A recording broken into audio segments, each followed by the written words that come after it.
That was one of my big achievements this year, getting a 70-year-old bus registered. My name's Peter Milter. I'm the mechanic here at the Christmas pageant workshops at Stardust Castle. I look after all of the machinery, so anything mechanical, wheels, bearings, engines, generators, smoke machines, I look after all that stuff. We have about 60 engines here that I look after. There's 40 tow motors, there's about 12 self-motorised floats. 22 of the vehicles that I look after here are more than 70 years old. It's an all-round year job. I spend the first half of the year servicing the chassis and getting everything prepared for the new floats that we're going to build. And then I spend the second half of the year servicing all the floats and all the motors and all the self-motorised for the next pageant. Every year I have a big project of some sort. This year's big project was the London bus. I went right through the bus, checked everything out. I found a mechanic that actually worked on these in England, an old retired gentleman who came into pageant and gave me a heap of advice. And so we went through the bus, found that condition-wise it was in excellent condition.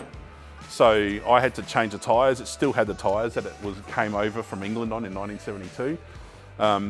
So I went through it. I had to do a couple of little chassis repairs and put some new suspension bushes in the back.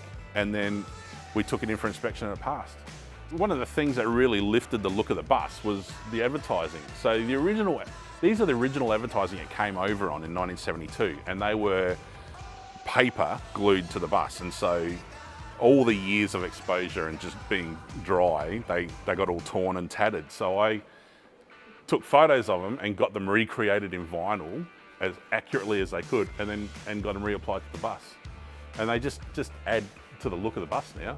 The London bus is preserved. It's original paint. It's about as original as you can get. It's still got the original advertising inside from when it came over.